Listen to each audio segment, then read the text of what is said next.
बीमारी अगर हमें कोई लक्षण दिखाई देता है शरीर में, तो हम तुरंत बेचैन हो जाते हैं, डॉक्टर के पास जाते हैं, डॉक्टर के द्वारा जो दवाई दी जाती है उसे खाते हैं। बीमारी में फर्क होता है, हम अपने कार्य में लग जाते हैं, लेकिन कभी हम ये जानने की कोशिश नहीं करते कि जो बीमारी हुई थी, जिसको हमने कुछ दवाइयों के द्वारा खत्म कर लिया, समाप्त कर लिया, उसका कारण क्या था। क्योंकि हम आज भाग दौड़ की इस जिंदगी में कुछ तय नहीं कर पाते। जो जल्दी जल्दी में हमें दिखता है, जो बाह्य लक्षण दिखते हैं, उसके आधार पर हम कुछ फैसले लेते हैं और आगे बढ़ जाते हैं। यही काम भारत में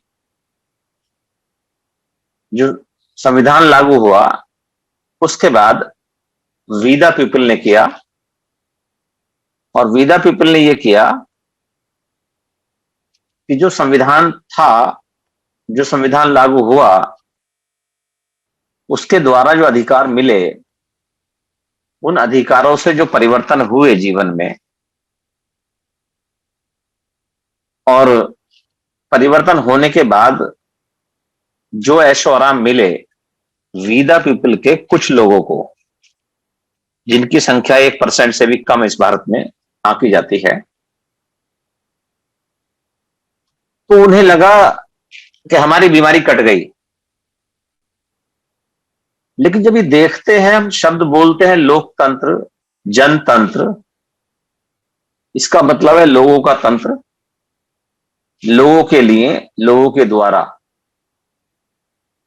और 75 साल में भी ये देखा जाता है कि लोगों का जो हाल है, उनका जो जीवन स्तर है, उनका जो जो उनका स्तर है विभिन्न प्रकार के, चाहे वो आर्थिक स्तर हो, मानसिक स्तर हो, शैक्षिक स्तर हो, सामाजिक स्तर हो, उनमें जो परिवर्तन होने चाहिए थे, जो लोकतंत्र लोगों ने बनाया था, जो बाबा साहब ने कल्पना की थी, जो लोगों की समस्याओं का निराकरण होना था, वो तो लोगों को लगा कि वो तो निराकरण हुआ ही नहीं। मतलब लोकतंत्र के नाम पर हमने केवल शब्दों में पढ़ा, किताबों में पढ़ा, लेकिन लोकतंत्र भारत में कहीं दिखा, या इसका आराम, इसकी जो इम्पैक्ट था लोगों के जीवन पे कितना पड़ा, ये जब समझ में आया वीदा पीपल को कि ऐसा हुआ क्यों नहीं, तो हमारे बहुत सारे जो डॉक्टर थे जो इस बात पर रिसर्च कर रहे थे कि 75 सालों में जो संविधान में कल्पना थी आम आदमी के जीवन के परिवर्तन की, आम आदमी की जो समस्याएं थी उसको दूर करने की, वो समस्याएं दूर होने की बजाय रोजाना ज्यादातर बढ़ती चली गई। और इस पर जब रिसर्च की, सोचा समझा, एनालिसिस की गई, तो ये देखा गया कि जो वीदा पीपल थे वो अपना तंत्र अपने लिए कभी बना ही नहीं पाए। वो जिस तंत्र का हिस्सा रहे वो प्रभावित होते रहे, कभी किसी बात में आकर के, कभी किसी बात में आकर के, कभी किसी बात में आकर के।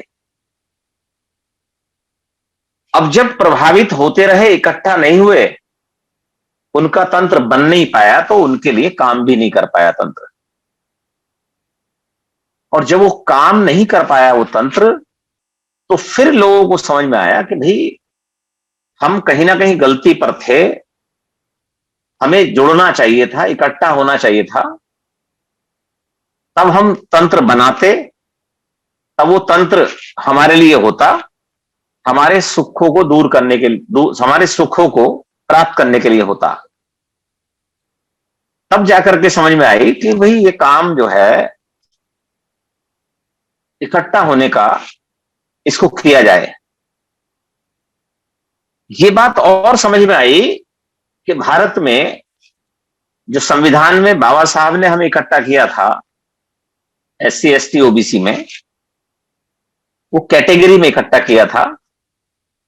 उसके बाद हमारे 75 साल में जो इतने महापुरुष पैदा हुए कि उन्होंने उन जातियों को खोल करके, उनको बांट करके, अलग अलग करके, हर एक जाति के अलग 100 नेता बन के फिर उन्होंने जोड़ने का नाटक किया कि मैं अपनी जाति को जोड़ूंगा, मैं अपनी जाति को जोड़ूंगा, मैं अपनी जाति को जोड़ूंगा। जो जाति हमें पकड़ाई गई थी, जिसका कहीं इतिहास नहीं मिलता, उसके जाल में हमारे बहुत सारे लोग फंस गए और बस एक भूत सवार हुआ कि मैं इस जाति का नेता, मैं इस जाति का नेता, मैं इस जाति का नेता, और लोग उनसे प्रभावित होते चले गए। ये जब इस पे टेस्टिंग की गई, इस पे जितने भी टेस्ट थे वो किए गए, तो समझ में आया कि गलतियां हम खुद कर रहे थे। और जब हम गलतियां कर रहे थे और हमने इतनी बड़ी बड़ी गलतियां कर दी, तो उसका कारण तो हमने खोज लिया कि हम इकट्ठा नहीं हुए, गलती रही बहुत भारी।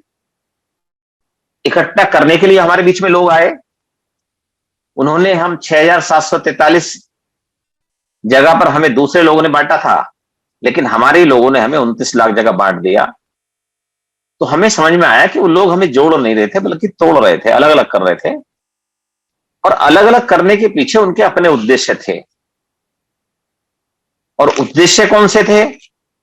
उन्हें ऐसा स्वाद लग गया था मंच का, माला का, पद का, प्रतिष्ठा का। अपने ही कुछ लोगों को सामने बिठाते थे, उनसे जय जयकार करवाते थे, उनसे माला पहनते थे, और वो खुश रहते थे। और लोगों को भी समझाते थे हम आपके अधिकारों की रक्षा के लिए ये सब कर रहे हैं। और लोग भी मान लेते थे कि हमारे बीच का आदमी आगे गया हुआ है, वो हमारे लिए कुछ कर रहा होगा। लेकिन जब इतना लंबा समय हो गया और ये सब समझ में आ गया कि भाई कारण जो थे वो हम लोगों का इकट्ठा, हम कभी जब इकट्ठा हुआ करते थे, क्योंकि इस देश में और देखा गया है कि हमें जो इतिहास बताया जाता है, हमें जो पिक्चर दिखाई जाती है हमारे पढ़े लिखे लोगों के द्वारा, वो इंटरवल से बाद की पिक्चर दिखाई जाती है। इंटरवल से बाद की पिक्चर क्या है? हमें बताया जाता है कि आप श्रमिक थे, श्रम करने वाले लोग थे, मेहनती लोग थे, मेहनत करने वाले लोग थे। तो हमें समझ में आ जाती है हम शायद हमारा जो काम है वो मेहनत करना ही है, और इस तरह से हमारे लोग उस मेहनत करने में कभी कसर नहीं छोड़ते। वो इतनी मेहनत करते हैं, इतनी मेहनत करते हैं रोजाना, लेकिन परिणाम जब आता है तो वो अपने बच्चों के 2 वक्त के खाने का अरेंजमेंट भी नहीं कर पाते। लेकिन पिक्चर इंटरवल से पहले ही क्या थी? जब सम्राट अशोक के काल में, जब भारत महाभारत हुआ करता था, जब इस देश में केवल हम थे, केवल समण थे, केवल समान विचारधारा के लोग थे, तो जितने भी तंत्र थे वो हमारे ही थे और हमारे लिए ही थे। राजा भी हम थे, चिकित्सक भी हम थे, व्यापारी भी हम थे। जितने भी तंत्र चलते थे वो सब हम ही चलाते थे। लेकिन जब वमन या विपरीत विचारधारा के लोग इस देश में आए, उन्होंने वो संघ जो तथागत बुद्ध से पहले से चलता था, जिसके हम सदस्य हुआ करते थे, हमारी पीढ़ियां उसमें रहा करती थी, तो उन्होंने यहां आकर के हमें कुछ चीजें पकड़ाई। उसमें सबसे प्रमुख रूप से है एक बीमारी हमें दी, मानसिक बीमारी। वो हमें जाति हमें पकड़ाई उन्होंने। जाति के साथ में फिर एक वर्ण पकड़ाया।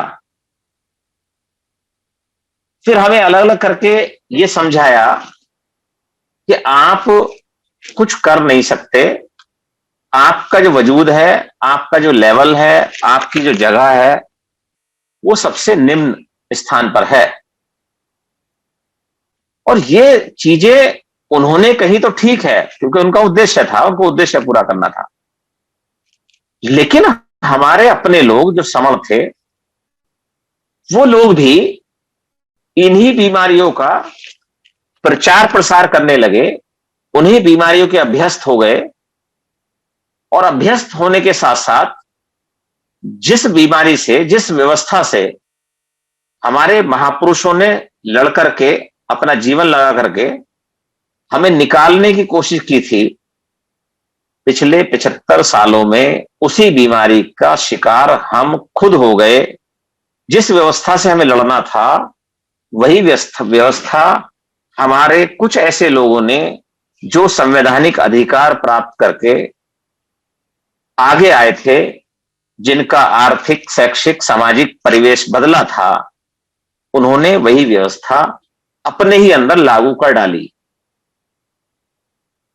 और उसे लागू करने के बाद में फिर जो विरोधी विचारधारा के लोग थे, उनका काम और आसान हो गया। हमारे जितने भी 75 साल में जो सोशल लीडर्स हुए हैं, उन्होंने हमें रोजाना दुश्मन की पहचान बताई है कि दुश्मन 2.5% लोग हैं। लेकिन यह नहीं बताया कि हमारे अपने लोग कितने हैं, और कहां रहते हैं, और क्या करते हैं, और क्या हम उनको जानते हैं, क्या वो हमें जानते हैं, भारत के किस कोने में रहते हैं, कैसे रहते हैं, क्या हमें उसकी जानकारी है। 16 महीने हो गए 5 मई 2021 से ये कार्य करते हुए कि पहले हम अपने आप को आइडेंटिफाई कर लें, हम कौन हैं, ये तो पता हो गया हम समण हैं, हम कहां कहां रहते हैं, उनका परिचय क्या है, करते क्या हैं। कुछ लोग इससे व्यथित हो गए 16 महीने में, क्योंकि कभी कभी जुड़े, और जैसे ही वो जुड़े, उन्हें एक ही काम मिलता है, एक ही बात सुनने मिलती है, जुड़े और जोड़े, जुड़े और जोड़े। क्योंकि जब व्यक्ति जुड़ेगा नहीं, समझेगा नहीं, उसको समझ में नहीं आएगी। जिस प्रकार से एक शिक्षक क्लास में एक चैप्टर पढ़ाता है, और उस चैप्टर अगर 5 दिन चलता है और एक स्टूडेंट उसमें से 2 दिन छुट्टी कर देता है, तो उसको वो चैप्टर समझ में नहीं आता। इसी प्रकार बहुत सारे हमारे जो साथी हैं, जो संघ के पैदाइशी हिस्सा सदस्य हैं, वो जुड़ते हैं, सुनते हैं, बीच में छोड़ देते हैं, फिर किसी दिन आ जाते हैं, फिर सुनते हैं, फिर छोड़ देते हैं। न वो प्रश्न करते हैं, न वो निरंतर जुड़ के देखते हैं। जबकि एक बताया गया है संघ की तरफ से, एक 7 दिन का कोर्स है मैक्सिमम। अगर कोई व्यक्ति अपना पूरा दिमाग लगाएगा, पूरा समय रोजाना 1 घंटे देगा, जो निश्चित है 9 से 10 का समय, वो 7 दिन बाद में 2 काम करेगा। या तो वो कहेगा मुझे समझ में आ गया, या वो कहेगा मुझे कुछ प्रश्न है, मेरे कुछ डाउट हैं। वो डाउट क्लियर करेगा। जो डाउट क्लियर करेगा वो फिर जुड़ेगा, और जो डाउट क्लियर नहीं करेगा, इसका मतलब उसकी समझ में संग नहीं आया, उसका जो कोर्स है वो फिर नेक्स्ट 1 वीक के लिए और बढ़ जाता है। क्योंकि आपको 2 ही काम करने हैं। पहले बात को सुनना है। जब आप सुनेंगे तो सुनने के बाद में कुछ बातें आपको समझ में आएंगी, कुछ बातें समझ में नहीं आएंगी। कुछ बातें ऐसी होंगी जैसा आप सोचते हैं, कुछ बातें ऐसी होंगी जैसा आप नहीं सोचते। जो आपके मन की बातें होंगी वो आपको समझ में आ जाएंगी। जो आपके मन से मेल नहीं खा रही होंगी, ऐसी बातें आपको प्रश्न खड़ा करने में मजबूर करेंगी। और प्रश्न पूछने का सेशन जो है हमारा 9 से 10 में चलता है, 10 से 11 में चलता है। कोई भी साथी जो पहली बार यहां पर आते हैं वो प्रश्न पूछ सकते हैं। तो ये जो कार्यक्रम है जुड़ने का, जिसको वी द पीपल ने माना हमारी गलती थी, हमने अपने बीच में इस तरह के लोगों को लोकतंत्र को मजबूत करने के लिए भेजा, जो अपना तंत्र मजबूत करते रहे। क्योंकि बाबा साहब ने बहुत पहले लिखा है, पहले कहा है, मैं राजनीति में सुख भोगने नहीं आया हूं, बल्कि अपने सभी दबे और कुचले भाइयों को उनके अधिकार दिलाने आया हूं। अगर ये कोटेशन हमारे जितने भी वीर पुरुष हैं, जो भी इस देश में आरक्षण का लाभ ले, राजनीतिक आरक्षण का लाभ लेकर के उन पदों पर गए हैं, और उनका अगर आप आकलन करते हैं तो आपको समझ में आ जाएगा कि बाबा साहब ने तो ये कहा कि मैं सुख भोगने नहीं आया, लेकिन जो भी जिस पद पे जा रहा है आरक्षण का लाभ लेकर राजनीति में, वो आपको लगेगा कि वो केवल और केवल सुख भोगने जा रहा है। और वी द पीपल देख रहा है क्योंकि भेजने वाला वी द पीपल खुद है, और वी द पीपल इसलिए देख रहा है क्योंकि वी द पीपल कभी भी वी नहीं बन पाया इस देश में, वो आई के रूप में रहा। तो जो आई से वी बनने में 16 महीने में जो कोशिश हुई है, उसमें बहुत सारी समस्याएं आई हैं। समस्याएं क्या क्या आई हैं कि भाई हम क्यों इकट्ठा हों, अगली बात हम इकट्ठा होकर करेंगे क्या। ये ऐसे प्रश्न है, कुछ लोगों को बड़े बचकाने प्रश्न लग सकते हैं, कुछ लोगों को लगता है जो पूछते हैं प्रश्न, उन्हें लगता है बहुत वैलिड क्वेश्चन है, बहुत जेन्युइन क्वेश्चन है। वो जब नेचुरली सोचेंगे तो ये प्रश्न नहीं आएगा, उन्होंने कभी लोगों को जोड़ा होगा तब ये प्रश्न नहीं आएगा। लेकिन अगर वो मूल रूप से अकेले रह रहे होंगे, अकेले संघर्ष कर रहे होंगे, अकेले पिट रहे होंगे, अकेले अपनी समस्याओं से लड़ रहे होंगे, तो उन्होंने मान लिया होगा, बहुत सारे डायलॉग हमने सुने हैं, दुनिया में सब अकेले ही आते हैं, कोई किसी का नहीं होता। एक एक प्रयोग अगर जीवन में हो जाए तो उसके पूरी दुनिया का वर्णन कर देता है व्यक्ति, लेकिन कभी यह नहीं सोचता कि हमारा जो जन्म हुआ है, हमें जो बुद्धि मिली है, जो बाबा साहब ने कहा है कि अंतिम उद्देश्य मानव जीवन का, जो व्यक्ति की बुद्धि होती है उसका सर्वोत्तम विकास करना है। क्या हम अपनी बुद्धि को उतना विकसित कर पाए? क्या हम अपनी बीमारियों को पता कर पाए, बीमारी है क्या? क्या हम उनके निवारण पे काम किया? ये बहुत सारे मूल प्रश्न जब आते हैं, इनके उत्तर संघ में जब दिए जाते हैं, संघ में जब बात होती है, तो हमें लगता है हमारा जो ज्ञान था वो तो बड़ा छोटा सा था। और ये किसी पोएट ने कहा भी है, a little knowledge is the dangerous thing. हमारे लोग अखबार की हेडलाइन पढ़ के पूरे दिन चर्चा कर लेते हैं सुबह से रात तक, उन्हें ये नहीं पता था उस हेडलाइन के अंदर में लिखा क्या था अखबार में। ये हम इस लेवल पे आ गए हैं, इतना हमारा ज्ञान हो गया है। तो जब हम अर्ध ज्ञान में, कम ज्ञान की में बात करेंगे और हम अपने आप को सबसे ज्यादा समझदार समझेंगे, तो हमारी बीमारियां लगातार बढ़ती जाएंगी। लेकिन जब से वी द पीपल ने इकट्ठा होना शुरू किया है, जब से हमें पता लगा है कि हम समण संघ का पैदाइशी हिस्सा हैं, और जब से पता लगा है कि हमें तो इकट्ठा होना है, क्योंकि बगैर इकट्ठा हुए हमारी जान नहीं बचेगी, हमारी जो पीढ़ी है उसकी जान नहीं बचेगी, तब से हमारी जो बहुत सारी गलतफहमियां हैं, संघ में आते ही, संघ के विचार सुनते ही हमें समझ में आ जाता है हमें हमारा ज्ञान अपरिपक्व है, अभी हमें और विकसित करने की आवश्यकता है।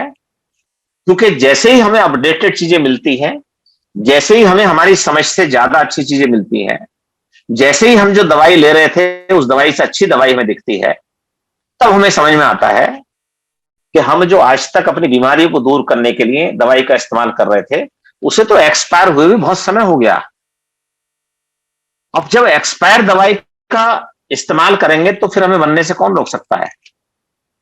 दवाई कौन सी एक्सपायर यूज कर रहे थे कि हम संगठनों को योगदान दे रहे थे, संगठनों में सहयोग कर रहे थे, संघ को भूल चुके थे, और संगठनों में जो भी लोग थे हम उसमें अपना पे बैक टू सोसाइटी का जो कॉन्सेप्ट था, जो बाबा साहब ने कहा था, हम वो पे बैक टू संगठन कर रहे थे। और हमें ये लग रहा था कि हम जो है अपने हिस्से का काम कर रहे हैं।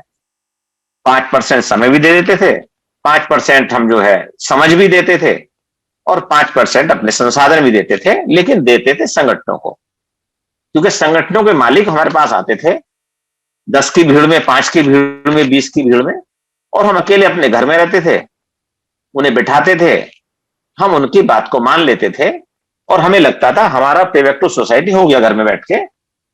ये जो बीमारी थी, इस बीमारी का जब आकलन हुआ और इस बीमारी का जब तोड़ निकाला गया, तो बीमारी का तोड़ ये निकला कि जो संगठन जितना काम कर सकते थे अवेयरनेस का, एक निश्चित समय पर जाकर के वो कार्यक्रम पूरा हो गया, लेकिन उसके बाद वो एक्सपायर कर गए, क्योंकि उनके रहते रहते, उनके कार्य करते करते जो हमारे अधिकार थे, जो बाबा साहब ने दिए थे, वो सारे के सारे अधिकार डे बाई डे नेस्ता नाबूद होते रहे, लेकिन वो कभी उनको रोक नहीं पाए।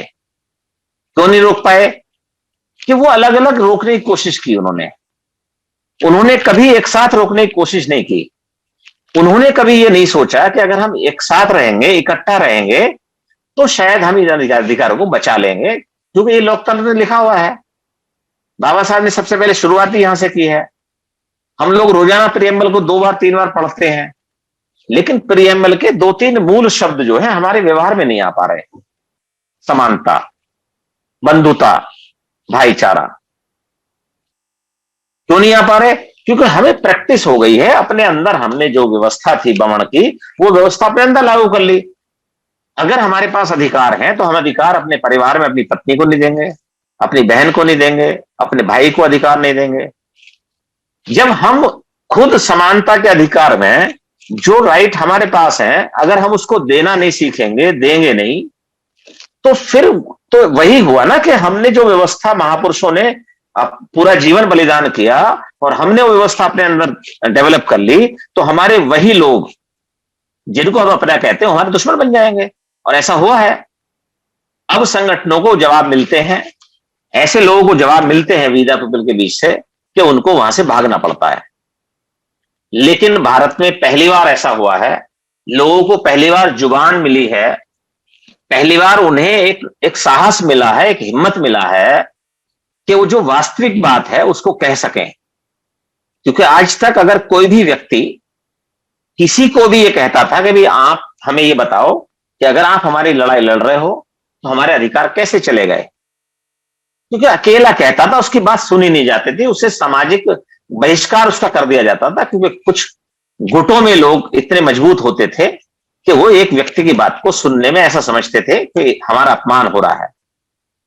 लेकिन 16 महीने से जो जुबान मिली है, जो प्रश्न मिले हैं और जो प्रश्न किए गए हैं, हर व्यक्ति से प्रश्न किए जा रहे हैं, हर उस व्यक्ति से जो कहता है मैं समाज का काम कर रहा हूं, जो कहता है मैं बाबा साहब की विचारधारा को आगे बढ़ा रहा हूं, जो कहता है मैं मिशन का काम कर रहा हूं, हर समण संघी जो समण संघ में अपना कार्य कर रहा है, वो उनसे प्रश्न करता है और वो प्रश्न उन्हें मजबूर करते हैं कुछ ऐसे प्रश्न करने के लिए जिससे वो असहज हो जाए।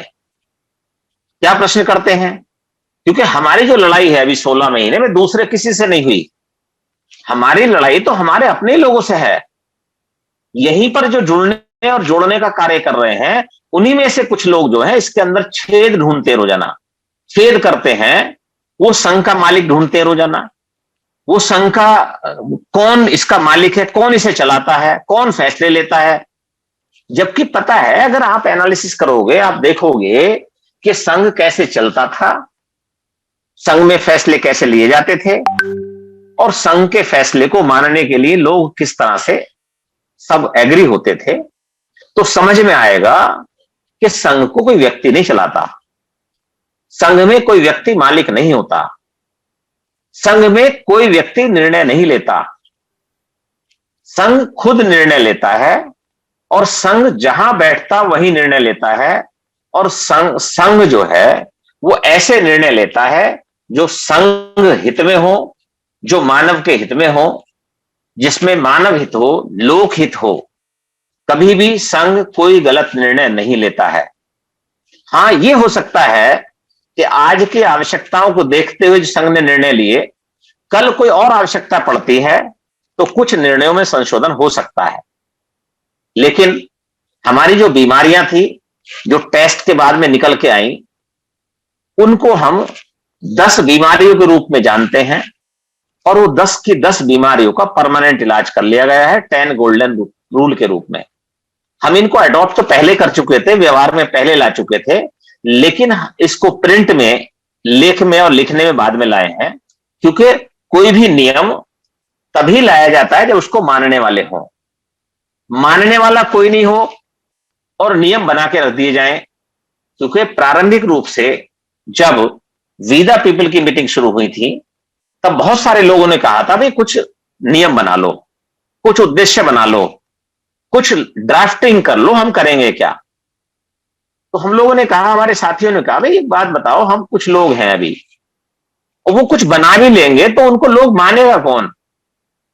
जब जब लोग आएंगे वो समय समय पर निर्णय लेते रहेंगे, जिसकी आवश्यकता होगी बनाते रहेंगे, स्वयं बनाते रहेंगे। इसमें कोई चीज बनाने की आवश्यकता नहीं है। हमारे महापुरुषों ने सारी चीजें बना के हमें सुरक्षित रूप से दी हैं, बस उन्हें व्यवहार में लाने की आवश्यकता है। तथागत बुद्ध ने धम्म दिया, जितना चाहे अपने हम व्यक्तिगत शरीर को, व्यक्तिगत मन को, व्यक्तिगत जीवन को कितनी भी प्रकार की उच्च कोटि का बना सकते हैं। उस पूरे धम्म को बाबा साहब ने संविधान में निहित किया, भारत गणराज्य संघ के रूप में। और उन्होंने ये कहा कि संविधान केवल वकीलों का दस्तावेज नहीं है, बल्कि ये जीवन का एक माध्यम है। जब जीवन का माध्यम है और हम अगर संविधान के अकॉर्डिंग अपना जीवन जीते हैं, तो सारा सारा संघ जो है वो हमारे जीवन में, सारा धम्म हमारे जीवन में जो है वो आगे आ जाता है, दिख जाता है। एक बात और कही बाबा साहब ने कि मैं किसी भी समुदाय की प्रगति, महिलाओं ने जो प्रगति हासिल की उससे मापता हूं। क्या हम कभी आज तक ये तय कर पाए कि जो बाबा साहब की बात थी इसमें कितना दम था? क्या हमने कभी अपने परिवार में समानता को लागू किया? क्या हमने परिवार में महिलाओं को जितनी संरक्षण चाहिए था, जितने अधिकार चाहिए थे, क्या हमने आगे बढ़कर के दिए पुरुष समाज में? ये कुछ मूल प्रश्न हैं जो हमें जिम्मेदार ठहराते हैं। हम दोषी हैं इस बात के कि गलतियां हमने की हैं, हमने ऐसी ऐसी गलतियां की हैं जिसका परिणाम अगर हम आज भुगत रहे हैं तो उसके लिए कोई दूसरा दोषी नहीं है। लेकिन अब हमने इलाज पे काम करना शुरू कर दिया है, 16 महीने हो गए हैं और लगातार काम हो रहा है। और इलाज एक ही है, जुड़ें और जोड़ें। अगर हम नहीं जुड़े, हमने लोगों को नहीं जोड़ा, तो हम अपनी आने वाली पीढ़ियों के लिए एक अभिशाप बन के मरेंगे। हमें वो एक गलत रूप में अपने जीवन में याद रखेंगे। हम तो अपने महापुरुषों को अच्छे रूप में याद करते हैं, लेकिन हमारी आने वाली पीढ़ियां हम लोगों को कभी भी माफ नहीं करेंगी।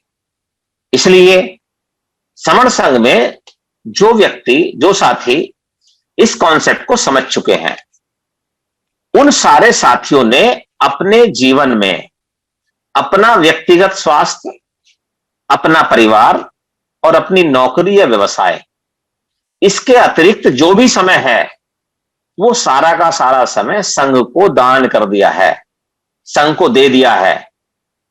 संघ उनसे उस समय में कोई भी कार्य ले सकता है। उनके डिक्लेरेशन आ चुके हैं, उनको जब जब कहा जाता है तब तक वो कार्य करते हैं। अब एक विसंगति और यहां पर आती है, हमारे नए साथी जुड़ते हैं, उन्हें यह नहीं पता लगता संघ में काम कैसे होता है। कभी कभी बताया जाता है, कुछ साथी सुनते, कुछ साथी नहीं सुनते, क्योंकि ये जो काम चल रहा है जुड़ने और जोड़ने का, ये स्वयं नहीं चल रहा, अपने आप नहीं हो रहा है, ऑटो मोड पे नहीं हो रहा है। हम रोज पोर्टल खोल लेते हैं, रोज आ जाते हैं, रोज बात कर लेते हैं, ऐसे नहीं हो रहा है। इसको काम करने वाले लोग काम कर रहे हैं और उनकी संख्या कई सौ के उसमें है। जो हमारे एक्टिव स्पोक होते हैं, जो निरंतर योगदान देते हैं, निरंतर समय देते हैं, निरंतर कार्य करते हैं, संघ का जो भी आदेश होता है उसको मानते हैं, उसको पूरा करने के लिए अपना फुल टाइमर के रूप में काम करते हैं, उनके काम करने के आधार पर हम ये परिणाम दे पाए हैं कि आज तक इस पोर्टल पर कई करोड़ लोग आ चुके होंगे। जो पोर्टल पर लोगों की संख्या होती है उसके आधार पर ये जो कॉन्सेप्ट है, ये पूरे भारत के अंदर ही नहीं वरन पूरे इंटरनेशनल लेवल पर 11 कंट्री और भारत के 21 स्टेट में जा चुका है। पहले लोग हमसे कहते थे भी ये अभी हवा में बात कर रहे हैं, ये शाम को खाली लोग हैं, इनको 2 रोटी आराम से मिलती हैं, ये वो लोग हैं जिनके पेट भरे हुए हैं, ये ऑनलाइन जुड़ जाते हैं, बस बात खत्म हो जाती है। जब ये ग्राउंड पे जाएंगे तो पता चल जाएगा इनको। अब ग्राउंड पे भी चले गए, जो भी संगीति लगी समण संघ की, उसमें जो संघ ने आदेश दिया कि ये संगीति 500 लोगों की लगेगी, तो वहां 20% लोग ज्यादा आए। नागपुर में 500 की संगीति थी, 720 लोग आए। दिल्ली में 1000 लोगों की संगीति तय हुई थी, वहां 1498, लगभग 1500 लोग पहुंचे, अपना खर्चा स्वयं वहन करके।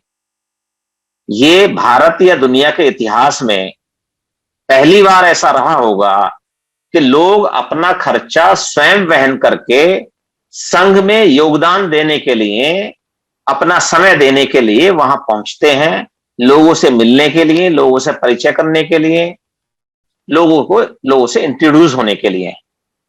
और यह उत्साह कोई कम नहीं हो रहा है, ये निरंतर बढ़ रहा है। लेकिन इससे भी हमारे उन लोगों को परेशानी है जिनकी रोजी रोटी बंद हो रही है, जिनकी पद और प्रतिष्ठा जो है वो समाप्त होने वाली है, जिनको लगता है कि अगर हमारा चंदा बंद हो गया तो हम सरवाइव कैसे करेंगे। वो लोग नए नए प्रश्न लेके आते हैं, लेकिन प्रश्न संघ में नहीं ला रहे, वो प्रश्न पोर्टल पे लेके नहीं आ रहे, क्योंकि उनके प्रश्न वैलिड नहीं है। वो हमारे कुछ लोगों को भड़काते हैं, भटकाते हैं। वो हमारे लोगों को समझाते हैं कि भाई ये तो चंदा बंद करा रहे हैं, ये तो समाज का काम बंद कर देंगे। समाज में काम कैसे होगा, बगैर पैसे काम हो ही नहीं सकता। क्योंकि जो 70 साल की प्रैक्टिस है, पैसा तो चाहिए। अरे भाई, पैसा जुड़ने के लिए कहां चाहिए? जो व्यक्ति जुड़ रहा है, जिस व्यक्ति को कहीं जाना है, वो व्यक्ति अपना खर्चा करके खुद चला जाए, वो अपना खाना खुद अपने पैसे से खा ले, वो जहां बैठेगा उस बैठने की जगह की जो पैसा खर्च होता है वो उसको स्वयं वहन कर ले। उसको खुद भी पता रहेगा मैंने पैसा किसी को दिया नहीं है, और उसे ये भी रहेगा मैं पेबैक टू सोसाइटी के लिए काम भी कर रहा हूं। तो इसमें पैसे की आवश्यकता कहां पड़ी?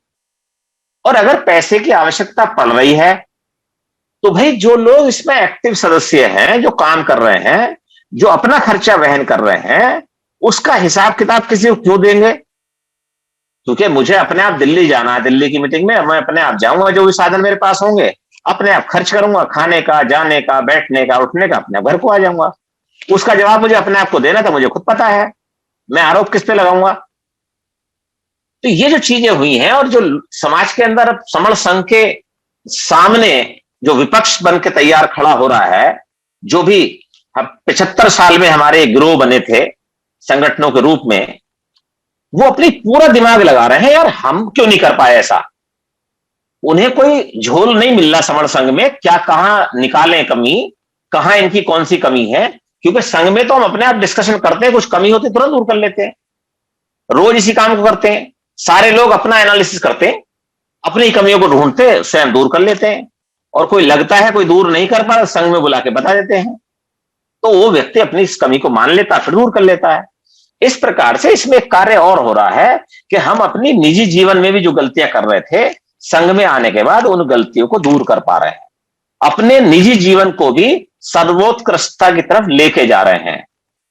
तो दोनों काम लगातार चल रहे हैं, लेकिन एक ही कार्य हो रहा है, जुड़े और जोड़ें। जब ये जुड़ने और जोड़ने का कार्य हो जाएगा, अब लोग पूछते उद्देश्य क्या है। अभी 48 पेज की किताब आने वाली है, भारत के भिन्न भिन्न कोनों में हर व्यक्ति पर जाएगी, उसमें सारे प्रश्नों के उत्तर होंगे। क्योंकि हम रोजाना प्रश्नों के उत्तर बताते हैं, कुछ लोग सुनते कुछ नहीं सुनते, तो वो कंफ्यूजन में रह जाते हैं। वो किताब हर एक व्यक्ति के पास जाएगी, तो उसमें सारे प्रश्नों के उत्तर होंगे। हमने कब से जोड़ने का कार्य शुरू किया, कितने लोगों को जोड़ चुके, जोड़ने के बाद में इसका उद्देश्य क्या है। हमने बार बार बता रहे, एक ही उद्देश्य है, जो भी समण है भारत के, हमें अपना सुख चाहिए, हमें अपने बच्चों का सुख चाहिए, किसी भी कीमत पे चाहिए, कुछ भी करेंगे इसके लिए, हमें वो सुख चाहिए। हमारा लगातार बलिदान हो रहा है, हमें माइंड सेट ऐसा किया जाता है, और ये बाबा साहब ने लिखा भी है, बकरे का बलिदान किया जाता है लेकिन शेर का बलिदान करने की ताकत किसी में नहीं है। जब इतना पता है तो इसलिए शेर बनिए, शेर की तरह अपने अधिकारों के लिए गरजते रहिए। लेकिन शेर बनेंगे कैसे? हमें जब पहले ही माइंड सेट जो हमें जाति पकड़ा दी गई है, जो हमारे ऊपर लाद दी गई है और हमें बता दिया गया है हमारा बल, हमारी शक्ति पीढ़ी दर पीढ़ी का क्षरण हो रहा है, और उसे हमारे जितने भी लोग हमारे बीच में आते हैं हमें समझाते हैं, वो उसी के नाम पर हम इकट्ठा करने की कोशिश कर रहे हैं, तो फिर हमारी ताकत हमें एहसास ही नहीं होता। ये तो पहली बार एहसास हुआ है कि हमारा संघ था और इतना ताकतवर संघ था कि उस टाइम जो सिद्धार्थ गौतम थे उनको भी संघ के द्वारा पनिशमेंट दिया गया था और उनको मानना पड़ा था। तो ये अब समझ में आ रहा है कि जो हम इकट्ठा रहते थे उसमें जो हमारी चौपालें लगती थी, जो हमारी पंचायतें होती थी, जो हमारे बड़े बूढ़े थे जो कह देते थे उसको हमें मानना पड़ता था, तो हमें लगता था संघ था।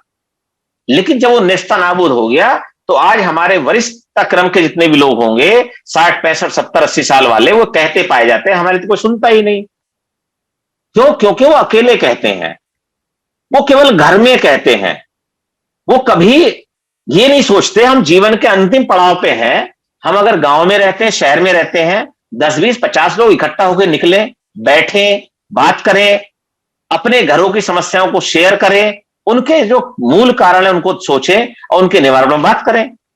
अब वो नहीं हुआ, लेकिन अब शुरू हो गया है, 16 महीने हो गए, हमें एक काम मिल गया है और इतना इंपॉर्टेंट काम है, इतना जरूरी काम है, अगर हमने इसको नहीं किया, समय से नहीं किया, तो फिर हम करने के लायक नहीं बचेंगे। तो इसलिए जो भी साथी है इसमें है, जो समझ रहे हैं, वो तो इसमें काम करने लगे हैं।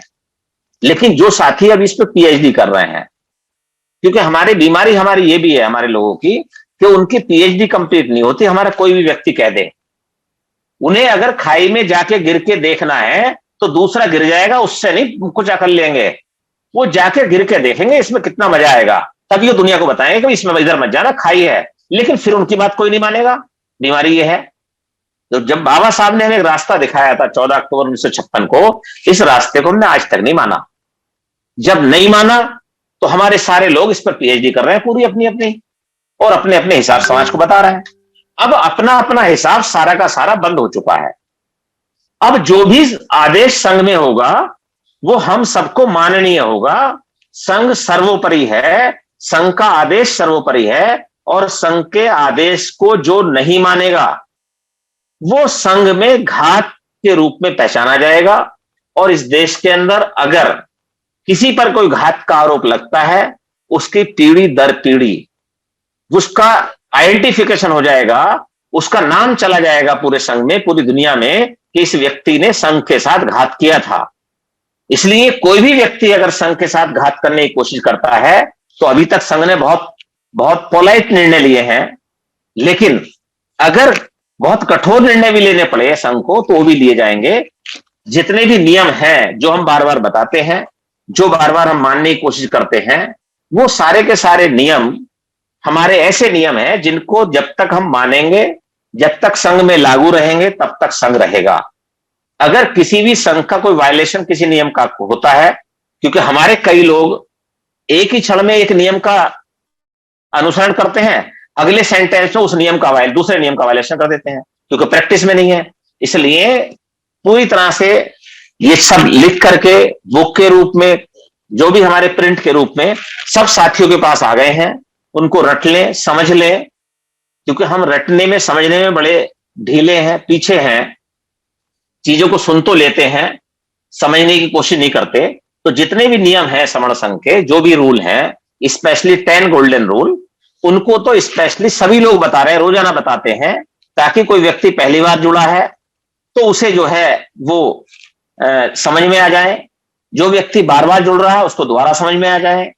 तो इसलिए जो गोल्डन रूल है, अगर ये संघ का आधार है, संघ तभी तक सरवाइव है जब तक क्या ये रूल है। इसमें व्यक्ति की कोई महत्व नहीं है, व्यक्तिवाद का कहीं जगह नहीं है। अगर हमने व्यक्ति को कहीं स्थान दे दिया तो संघ उसी दिन समाप्त हो जाएगा।